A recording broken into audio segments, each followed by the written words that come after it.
لقد جاءكم رسول من أنفسكم عزيز عليه ما عنتم حريص عليكم بالمؤمنين رؤوف رحيم.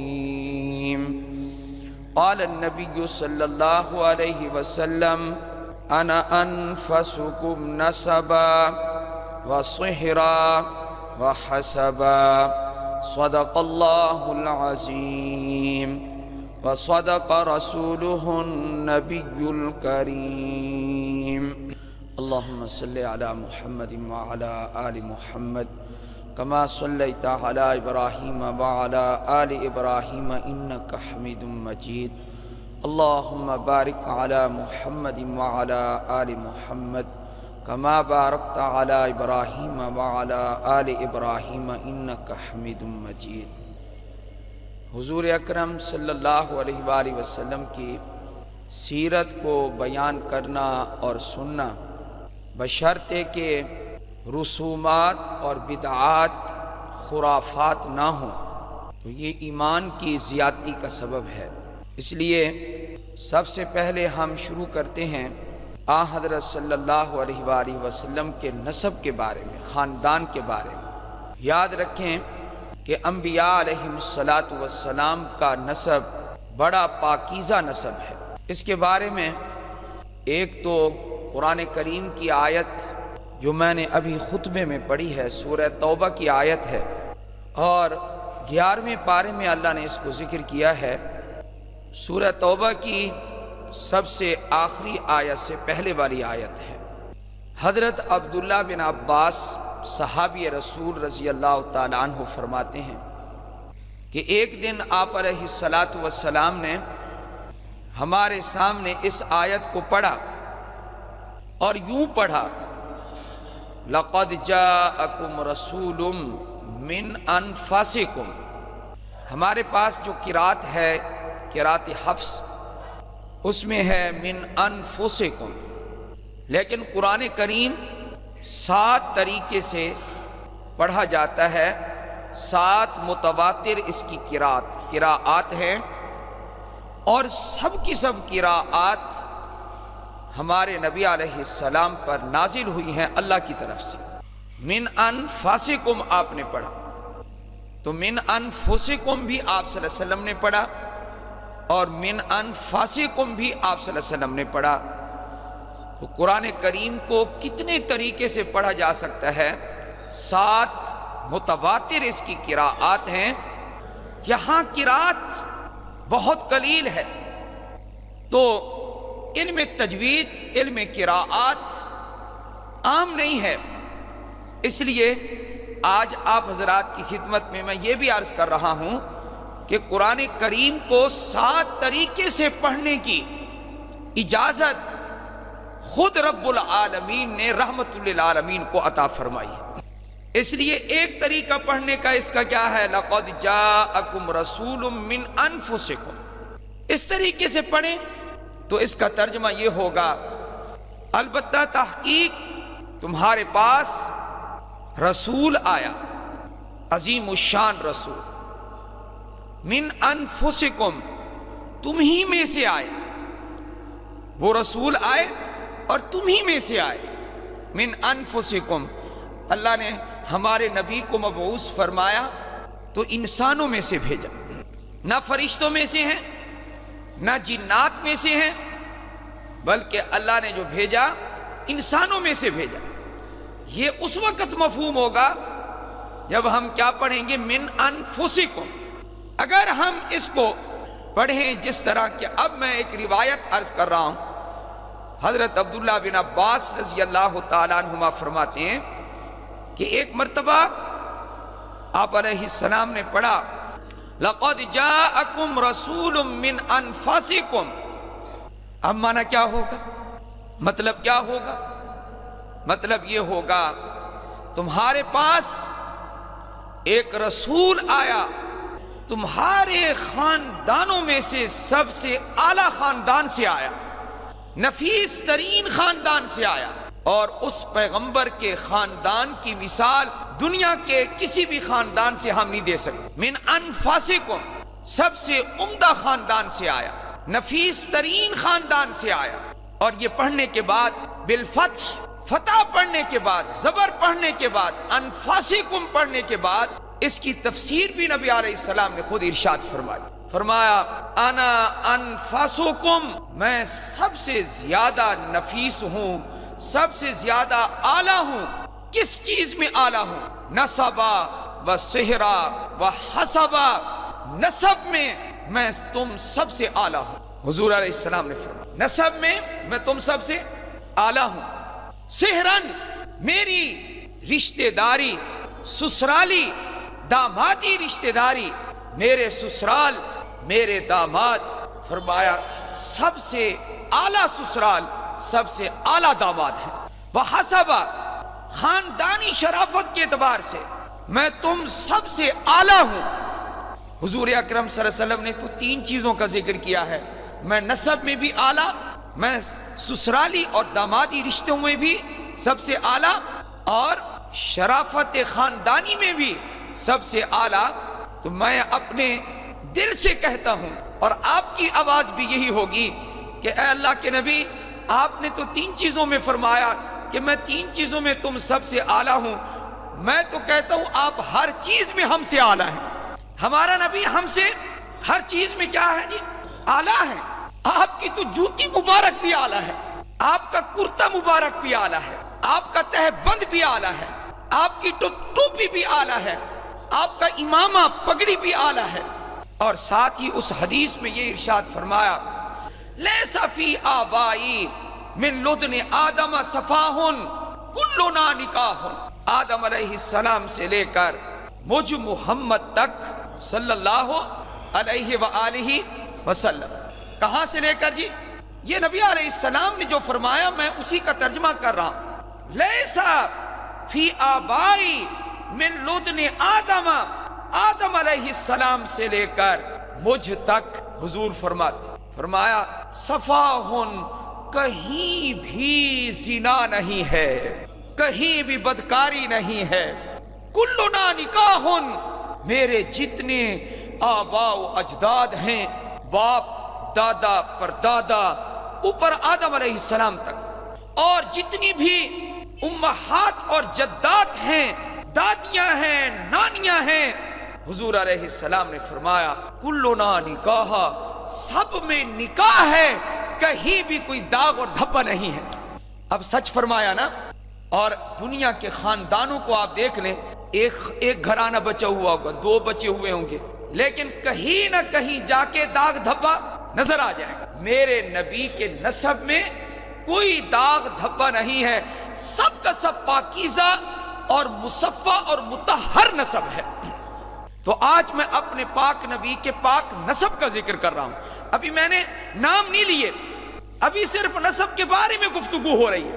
اور علماء نے فرمایا یہ ضروری ہے کہ اللہ تعالی جس کو اپنی رسالت، اپنی نبوت کے لیے منتخب فرمائے، ضروری ہے کہ اللہ تعالیٰ اس کے نسب کو بھی پاکیزہ رکھے. یہ نہیں ہو سکتا کہ نسب میں گڑبڑ ہو اور اس گڑبڑ نسب سے کوئی نبی آ جائے، ایسا نہیں ہو سکتا. شک شبہ نہیں، بلکہ صاف ہے. کہیں بھی آج تک ثابت نہیں ہوا، کسی نے آج تک حضور علیہ السلام کے نسب پر اعتراض نہیں کیا کہ فلاں جگہ گڑبڑ ہے. گڑبڑ ہے ہی نہیں. ہمارے نبی کا نسب پاک ہے، صاف ہے، مطہر ہے، منزہ ہے. قرآن کریم کی ایک سورت ہے سورہ صاد، الصافات کے بعد اللہ تعالیٰ نے نبیوں کا ذکر کرتے ہوئے کیا ارشاد فرمایا؟ انہم، یہ پیغمبر جن کا میں نے ذکر کیا ہے، یہ کیا ہیں؟ لمن المصطفین الاخیار، یہ مصطفین ہیں، یہ اخیار ہیں، یہ چنے ہوئے ہیں، یہ برگزیدہ ہیں، یہ تمام انسانوں سے اعلیٰ انسان ہیں. تو جب تمام انسانوں سے اعلیٰ انسان ہوں گے تو ان کا نسب بھی سب سے اعلیٰ ہوگا. نبیوں کے نسب میں شک کرنا گناہ ہے. نبی کے بارے میں ہم سوچ ہی نہیں سکتے. نبی خود معصوم ہے، اس کا نسب بھی زنا سے معصوم ہے، پاکیزہ ہے. اس لیے اللہ نے انبیاء کو بہت اونچا مقام عطا فرمایا ہے۔ اور علماء نے اس بات کی صراحت لکھی ہے کہ صرف ہمارے نبی کی بات نہیں ہے، ہمارا نبی تو سب سے اعلیٰ نبی ہے۔ دنیا میں جتنے بھی نبی آئے ہیں اللہ تعالیٰ نے تمام نبیوں کے نسب کو پاک رکھا ہے، سب نبیوں کے نسب کو پاک رکھا ہے۔ آج کا سبق یہی ہے ہمارا کہ ہر نبی کا نسب پاکیزہ نسب ہے، مطہر نسب ہے۔ مولانا ادریس کاندھلوی رحمۃ اللہ علیہ سیرت مصطفیٰ میں ایک جملہ لکھتے ہیں اور بڑا پیارا جملہ ہے۔ فرمایا اللہ تعالیٰ انبیاء اور رسول کو، جن کو اپنی رسالت اور نبوت کے لیے اللہ منتخب فرماتے ہیں، اللہ ایسے لوگوں کو کیا کرتے ہیں؟ فرمایا آبائے، ایسے آبا جو کہ پاک ہوتے ہیں، آباء طیبین، آبا کی صفت ذکر کی ہے، طیبین، طیب کس کو کہتے ہیں؟ پاک کو۔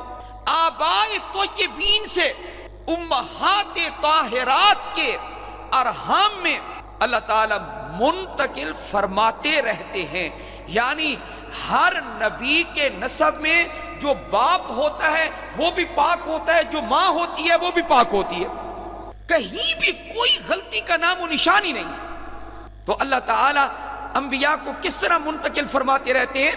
اللہ جل جلالہ فرمایا آباء طیبین کی اصلاب سے، پشتوں سے نقل کرتے رہتے ہیں، منتقل فرماتے رہتے ہیں۔ کہاں؟ ارحام طاہرات کی طرف، اور پھر ان کو اللہ تعالیٰ دنیا میں لاتے ہیں۔ باپ بھی پاک اور ماں بھی پاک، دادا بھی پاک، دادی بھی پاک، نانی بھی پاک، نانا بھی پاک۔ یہ ہے انبیاء کا نسب۔ اللہ جل جلالہ نے قرآن کریم میں ایک واقعہ کے بارے میں 10 آیتیں نازل فرمائی۔ سورہ نور کا 2 اور 3 رکوع کہ ام المومنین حضرت عائشہ الصدیقہ رضی اللہ تعالی عنہ، یہ ہمارے نبی کی زوجہ محترمہ ہے اور ہم سب کی روحانی ماں ہے۔ ان پر منافقین نے تہمت لگائی، ان کو شرم بھی نہ آئی کہ ہم تہمت لگا رہے ہیں تو کس پہ لگا رہے ہیں؟ نبی کی بیوی پر اور صدیق اکبر کی بیٹی پر۔ اس سے بڑا گناہ کائنات میں ہوگا شرک کے بعد کوئی؟ اللہ اکبر کبیرہ۔ بدعت اور شرک کے بعد یہ بڑے گناہوں میں شمار ہوتا ہے عفق، تہمت، بہتان، تراشی۔ اللہ جل جلالہ نے حضرت عائشہ صدیقہ رضی اللہ تعالی عنہا کی برات کے لیے، نزاہت کے لیے، پاکیزگی کے لیے، عفت اور طہارت کے لیے قرآن کریم کے کتنے رکوع نازل فرمائے؟ 2۔ 10 آیتوں میں اللہ تعالیٰ نے جھاڑ کے رکھ دیا ہے ان لوگوں کو جنہوں نے تہمت لگائی ہے۔ اور ایک آیت یہ ارشاد فرمائی وَلَوْلَا إِذْ سَمِعْتُمُوهُ، جب تم نے اس کو سنا تو تم نے یوں اپنی زبان سے کیوں نہ کہہ دیا سبحانک، اے اللہ تو پاک ہے، ھذا بہتان عظیم، یہ جو کچھ منافق کہہ رہے ہیں یہ بہتان عظیم ہے، یہ بہت بڑا بہتان ہے۔ ہم تو اپنی زبان پر اس لفظ کو نہیں لا سکتے، تو پیغمبر کی بیوی کیا ہے؟ بولیں جی، پیغمبر کی بیوی پاک ہوتی ہے نا؟ پیغمبر کی بیوی پاک ہوتی ہے۔ میں بار بار آپ کو عرض کر رہا ہوں، یہ آیتیں نازل ہوئی 1 مہینے کے بعد حضرت سیدنا عمر رضی اللہ تعالی عنہ نے تو ان آیتوں کے نازل ہونے سے پہلے ہی نبی علیہ السلام کو جب غم زدہ دیکھا، پریشان دیکھا، تو قریب جا کر بیٹھ گئے اور کہنے لگے میں گواہی دیتا ہوں کہ حضرت عائشہ پاک۔ نبی علیہ السلام نے فرمایا تیرے پاس کیا دلیل ہے؟ ابھی اللہ نے وہی نازل نہیں کی۔ فرمایا جی میرے پاس یہ دلیل ہے کہ اللہ تعالیٰ آپ کے جسم اطہر پر مکھی کے بیٹھنے کو گوارا نہیں کرتے، آپ کے بستر پر بری عورت کو کیسے بیٹھنا گوارا فرمائیں گے؟ اس لیے آپ کو جو بیوی دی ہے وہ پاک دی ہے، تو عائشہ پاک ہے رضی اللہ تعالیٰ عنہ۔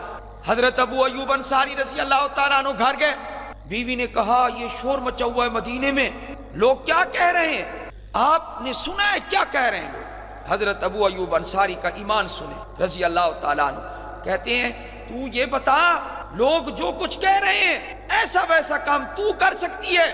اپنی بیوی کو کہا نہیں، کہا تو ایوب کی بیوی ہے، تو میری بیوی ہے جو نہیں کر سکتی۔ اور عائشہ کے مقام کا بھی پتہ ہے کہ عائشہ ہے کون؟ عائشہ صدیق کی بیٹی ہے، محمد مصطفیٰ کی زوجہ ہے۔ تو یاد رکھیں کہ نبی کی بیوی کیا ہوتی ہے؟ پاک ہوتی ہے۔ اور ابن عباس رضی اللہ تعالی عنہما کا اثر ہے، اور ابن عباس کے علاوہ مرفوع حدیث بھی موجود ہے، ما بغت امرأۃ نبی قط، ابن عباس نے بھی فرمایا، ہمارے پاک نبی نے بھی فرمایا، کبھی بھی کسی نبی کی بیوی نے زنا نہیں کیا۔ آپ کہہ رہے ہوں گے کہ بات چل رہی تھی نسب کی اور چلی گئی ہے بیوی کی طرف۔ اب ربط اور جوڑ سنیں آپ، ربط اور جوڑ یہ ہے کہ ایک تعلق ہوتا ہے مادری نسبی، اور ایک تعلق ہوتا ہے ازدواجی۔ جو تعلق مادری ہے، پتری ہے، ماں باپ والا تعلق ہے، وہ زیادہ مضبوط ہے۔ جو ازدواجی تعلق ہے وہ بنسبت اس تعلق کے کمزور ہے۔ اس کی وجہ یہ ہے، آپ کو غصہ آ گیا، کسی کو غصہ آ گیا اپنی بیوی پر، دنیا میں ہوتا رہتا ہے، نوبت طلاق تک پہنچ جاتی ہے، وہ تعلق بیوی والا کاٹ دیتے ہیں، ختم کر دیتے ہیں۔ تو یہ ازدواجی تعلق ختم کیا جا سکتا ہے، لیکن ماں باپ والا تعلق کبھی بھی ختم نہیں ہو سکتا۔ جب ماں باپ والا تعلق ختم نہیں ہو سکتا، معلوم ہوتا ہے کہ سلسلہ پدری اور سلسلہ مادری یہ اقوا ہے، یہ زیادہ طاقتور ہے کس سے؟ ازدواجی تعلق سے۔ اور اللہ تعالیٰ نے یہ فرمایا، اور ہمارے نبی علیہ السلام نے بھی حدیث میں فرمایا کیا کہ نبی کی بیوی جب پاک ہوتی ہے، اور نبی کی بیوی کبھی بھی بدکاری نہیں کر سکتی، حالانکہ یہ تعلق بنسبت اوپر ماں باپ والے تعلق کے کمزور ہے، ماں باپ والا تعلق زیادہ مضبوط ہے۔ کمزور تعلق میں جب زنا نہیں آ سکتا تو مضبوط تعلق میں زنا کہاں سے آئے گا؟ جب اللہ یہ برداشت نہیں کر سکتا، کیا نہیں کرتا اللہ برداشت کہ کسی نبی کی بیوی بدکار ہو؟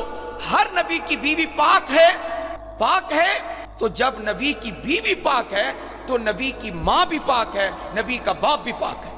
اللہ تعالیٰ پیغمبر کے ہر تعلق کو پاک اور صاف رکھتا ہے۔ مجھے بتاؤ، ہمارے نبی کے جو سسر ہیں، ان جیسے سسر کسی اور کے ہیں؟ ہمارے نبی کا سسر کون ہے؟ ابو بکر رضی اللہ تعالیٰ عنہ۔ ہمارے نبی کا سسر کون ہے؟ عمر بن خطاب رضی اللہ تعالیٰ عنہ۔ حضرت ابو سفیان رضی اللہ تعالیٰ عنہ۔ ان جیسے سسر کسی کے بھی نہیں ہیں۔ میرے نبی کے دامادوں جیسے داماد کسی کے نہیں ہیں۔ میرے نبی کا داماد علی المرتضیٰ ہے رضی اللہ تعالیٰ عنہ۔ میرے نبی کا داماد عثمان بن عفان ہے رضی اللہ تعالیٰ عنہ۔ میرے نبی کا داماد ابو العاص ہیں رضی اللہ تعالیٰ عنہ۔ کیا ان جیسے داماد کسی اور کے ہیں؟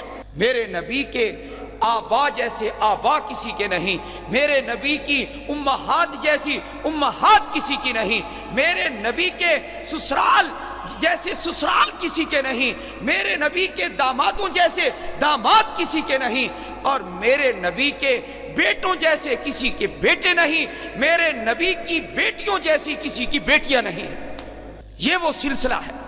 اللہ تعالیٰ نے پیغمبروں کو بہت پاک اور صاف رکھا ہے، ان کے نسب میں طہارت رکھی ہے، سب کا سب نکاح ہی نکاح ہے۔ اللہ جل جلالہ ہمیں اپنے نبی کا اور نبی کے آباء و اجداد کا اور تمام رشتہ داروں کا احترام کرنے کی توفیق عطا فرمائے۔ وآخر دعوانا ان الحمدللہ۔